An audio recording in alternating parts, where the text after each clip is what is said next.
আজকে যদি আমাদের এই মুখ্যমন্ত্রী চলে যায়, বিজেপি চলে আসে, তাহলে এই যে আমি গর্বের সঙ্গে যে দাড়ি নিয়ে বাড়াচ্ছি, এই দাড়ি নিয়ে আমার ক্ষমতা নেই আমার এই এতে পশ্চিমবাংলার কোনো জেলাতে যাওয়ার। যদি আমাদের মমতা ব্যানার্জি এতে থাকে না থাকে দায়িত্বে, তাহলে কিন্তু বিজেপি চলে আসবে। আর বিজেপি চলে আসলে আমাদের মুসলিমরা এই পশ্চিম বাংলাতে থাকতে পারবে না, তখন তাড়াবে বাংলাদেশ, বলবে পাকিস্তান যাও।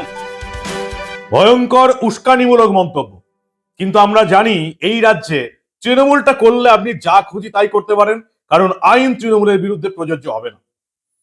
মুসলিমরা নাকি দাড়ি বাড়াতে পারবে না যদি এই রাজ্যে বিজেপি ক্ষমতায় আসে। তৃণমূলের মন্ত্রী সাবিনা ইয়াসমিনকে স্টেজে বসিয়ে রেখে বলছে তৃণমূলের একজন প্রচারক। দাড়ি রয়েছে, মাথায় টুপি রয়েছে, পরিষ্কার ছবি দেখে বুঝতেই পারলাম মোহাম্মদ ইউনূসের রাজত্বকালে বাংলাদেশে যেভাবে জামাতিরা রাজত্ব করছে, মমতা বন্দ্যোপাধ্যায়ের রাজত্বে ঠিক সেভাবেই জামাতিরা ভাষণ দিচ্ছে। ভোট এসে গেছে, মমতার তৃণমূলের নির্লজ্জ খেলা, সাম্প্রদায়িক তাস খেলা শুরু হয়ে গেছে। সেই এক নাটক, বিজেপি এলে মুসলিমদের এখানে আর বসবাস করতে দেবে না। উত্তরপ্রদেশে যোগী রাজ্যে বিজেপিই আছে, কারোর দাড়ি বাড়াতে বা মুসলিম হয়ে সেখানে ব্যবসা করতে, সেখানে জীবনযাপন করতে কারোর কোনো অসুবিধা হয়নি। গুজরাটে মোদির বিজেপিই আছে, কোনো মুসলিমদের কোনো অসুবিধা হয়নি। কিন্তু এই রাজ্যে ভোট এলেই ঠিক এভাবেই অশিক্ষিত লোকগুলো আরো অশিক্ষিত ভোটারদের এভাবেই সাম্প্রদায়িক হিংসা চড়িয়ে বিজেপির বিরুদ্ধে প্রচার করার চেষ্টা করে। 65% হিন্দু, 35% মুসলিম, বিভেদ শুরু করে দিল মমতার তৃণমূল কংগ্রেস। এই রাজ্যের শিক্ষিত মুসলিমরা কি এটা জানে, বা শিক্ষিত মুসলিমরা কি বাকি মুসলিমদের এটা বোঝানোর চেষ্টা করবে যে উন্নয়নের গ্রাফে ভারতবর্ষের যে কটা রাজ্য, মুসলিমদের উন্নয়নের গ্রাফে ভারতবর্ষের যে কটা রাজ্য সবচেয়ে পেছিয়ে আছে, তার মধ্যে প্রথম সারিতে আছে পশ্চিমবঙ্গ। গুজরাটে যোগীর শাসন, মুসলিমদের উন্নয়নের গ্রাফ এই পশ্চিমবঙ্গের তুলনায় অনেক বেশি। গুজরাটে মোদির বিজেপি আছে, মুসলিমদের উন্নয়নের গ্রাফ এই পশ্চিমবঙ্গের তুলনায় অনেক বেশি। পশ্চিমবঙ্গে তো বিজেপি নেই, তৃণমূল আছে। 34 বছর সিপিএম, 15 বছরের তৃণমূল। মুসলিমদের উন্নয়নের গ্রাফ এত কম কেন, এই অশিক্ষিত জামাতি লোকটা জানে? হয়তো জানে, কিন্তু সেটা বাকি মুসলিমদের সেই জিনিসটা বোঝাবে না। চরমতম সাম্প্রদায়িক তাস খেলা শুরু করে দিল মমতা বন্দ্যোপাধ্যায়ের তৃণমূল কংগ্রেস।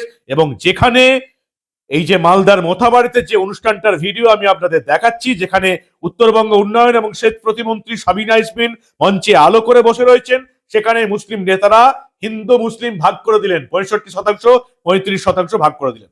এবং তারা বলছেন হিন্দুরা বিজেপিকেই ভোট দেবে, মুসলিমদের অস্তিত্ব রক্ষার জন্য সব মুসলিম তৃণমূলকে ভোট দেওয়ার আবেদন জানানো হচ্ছে।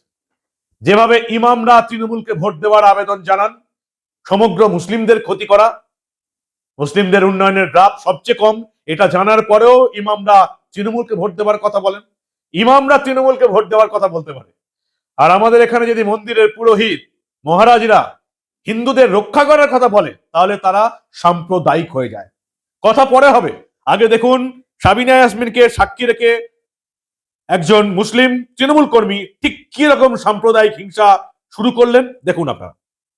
আজকে যদি আমাদের এই মুখ্যমন্ত্রী চলে যায়, বিজেপি চলে আসে, তাহলে এই যে আমি গর্বের সঙ্গে যে দাড়ি নিয়ে বাড়াচ্ছি, এই দাড়ি নিয়ে আমার ক্ষমতা নেই আমার এই এতে পশ্চিমবাংলার কোনো জেলাতে যাওয়ার।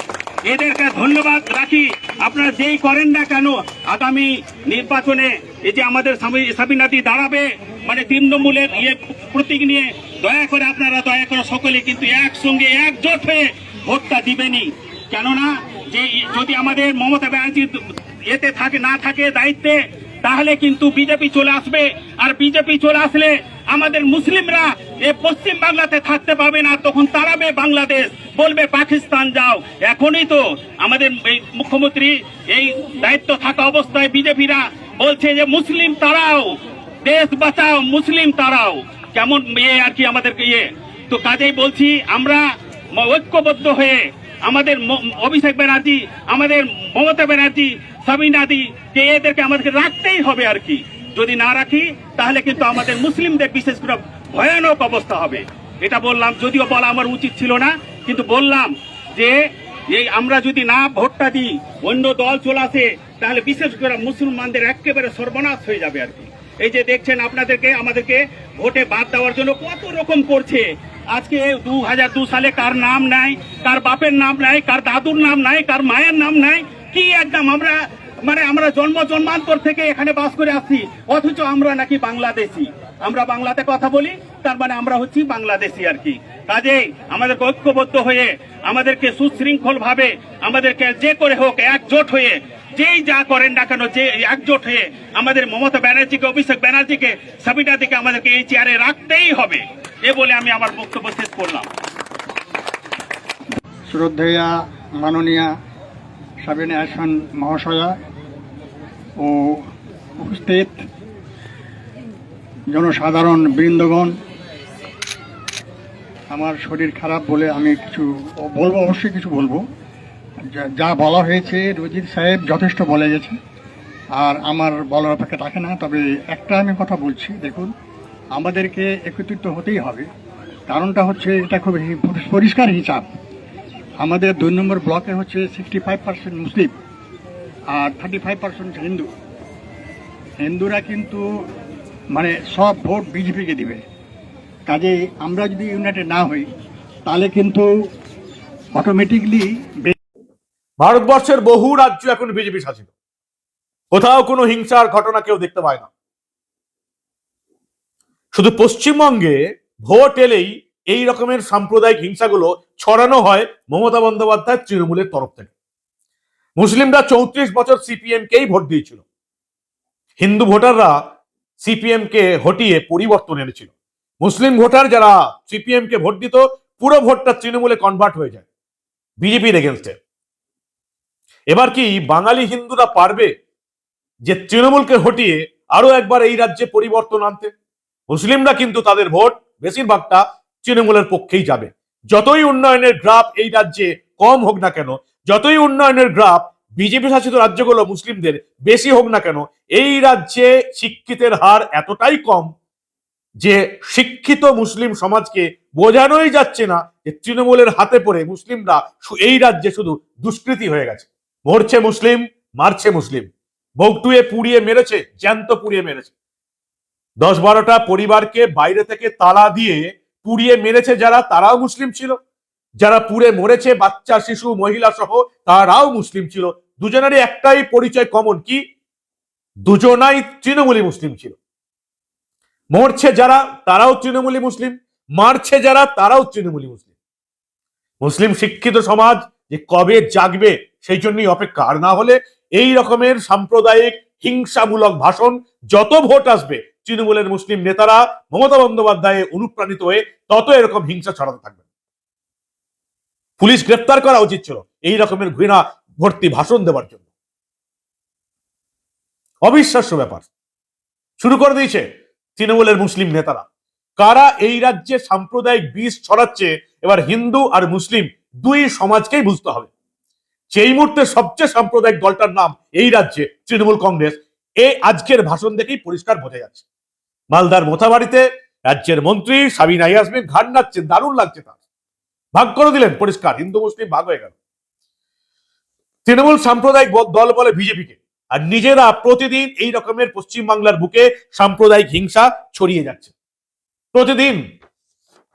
কিন্তু এই যে যার বারবার যেটা বলছি যে পশ্চিমবঙ্গের বুকে এই তোলাবাজ, অত্যাচারী, তোষণরাজ সরকারটাকে এবার শেষ করতেই হবে, না হলে কোনো শিল্প পরিকাঠামো গড়ে উঠবে না।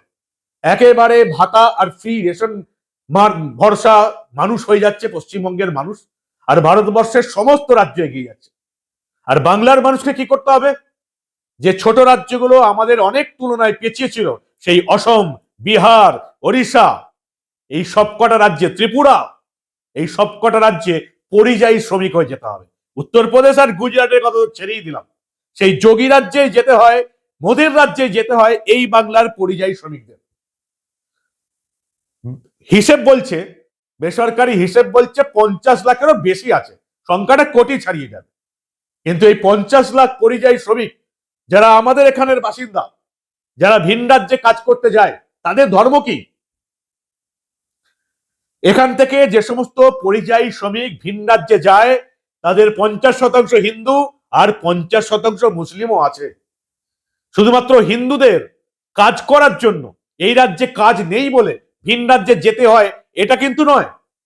এই যে সাম্প্রদায়িক উস্কানি দিচ্ছে এই যে চাচা, ইনিও জানেন যে 50% হিন্দুর পাশাপাশি 50% মুসলিম যুবককেও নিজেদের বাড়িঘর দর ছেড়ে ভিন রাজ্যে কাজ করতে যেতে হয়।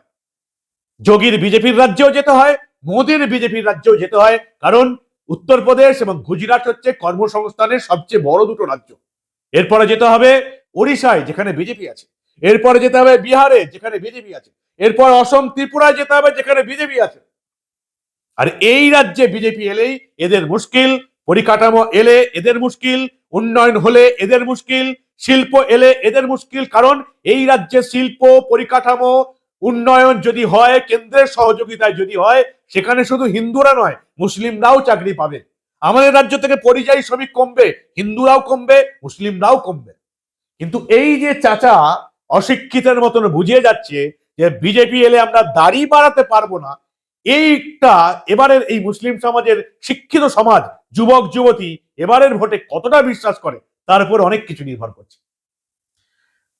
মুসলিম ভাই বোনদের বলছি, আর কতকাল এই রকমের মমতা বন্দ্যোপাধ্যায়ের কথা শুনে, মমতা বন্দ্যোপাধ্যায়ের দলের এই রকম অশিক্ষিতের মতন কথা শুনে একটা চোর, চিটিংবাজ, সাম্প্রদায়িক উস্কানিমূলক দলকে কতদিন আপনারা ভোট দেবেন?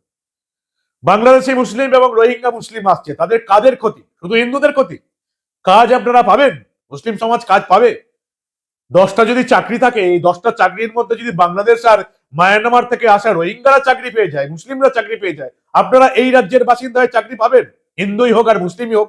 চাকরি, পরিকাঠামো, ডেভেলপমেন্ট যদি থাকতো, 25 লাখ হিন্দুর পাশাপাশি 25 লাখ মুসলিমকে এই রাজ্য থেকে ছেড়ে অন্য ভিন রাজ্যে পরিযায়ী শ্রমিক হতে হতো না।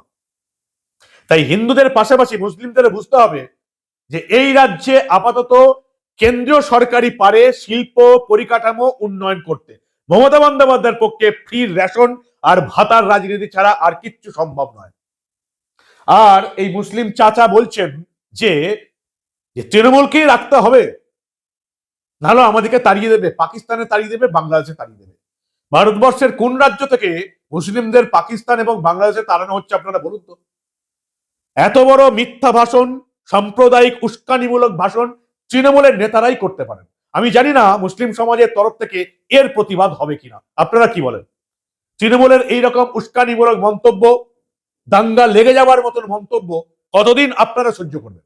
আর হিন্দু বাঙালিরা দেখুন ঠিক কিভাবে এখন হুমায়ুন কবিরের মতে 38% মুসলিম ভোট, কিভাবে একেবারে হিন্দুদের বিরুদ্ধে বলে, বিজেপির বিরুদ্ধে বলে 38% মুসলিম ভোটকে একত্রিত করার চেষ্টা করছে এই মুসলিম চাচা। আর বাকি 62% হিন্দু এখনো জেগে ঘুমিয়ে আছে। হিন্দু মাসিমা কাকিমা এখনো মমতা জিন্দাবাদ বলে যাচ্ছে, কারণ তারা বুঝতেই পারছে না ইরানে কি হয়েছে, পাকিস্তানে কি হয়েছে, আফগানিস্তানে কি হয়েছে, বাংলাদেশে কি হচ্ছে, মালদায় কি হচ্ছে, মুর্শিদাবাদে কি হচ্ছে। যবে হিন্দু বাঙালির জেগে ঘুমিয়ে থাকা ঘুম ভাঙবে, ততদিন আর এই রাজ্য থেকে পালাবার উদ্যোগ তাদেরকে নিতে হবে। যেমন বাংলাদেশ থেকে পালিয়ে এই রাজ্যে চলে এসে সিপিএম আর তৃণমূলের নেতারা সেকুলার হয়ে গেছে, তেমনি আপনারা এবার কোন রাজ্যে পালিয়ে সেকুলার হবেন তার জন্যই অপেক্ষা। কি বলবেন আপনারা? তৃণমূল কিন্তু ভোটের খেলা শুরু করে দিয়েছে, চরমতম সাম্প্রদায়িক উস্কানি শুরু করে দিয়েছেন তৃণমূলের নেতা মন্ত্রীরা। আপনাদের মূল্যবান এবং গুরুত্বপূর্ণ মতামত জানান দা নিউজ বাংলার কমেন্ট সেকশনে। দেখতে থাকুন দা নিউজ বাংলা। আমরা আবার পশ্চিমবঙ্গের কোনায় কোনায় ঘটে যাওয়া এই ধরনের সাম্প্রদায়িক উস্কানিমূলক রাজনীতির কোনো খবর চেপে রাখতে দেব না।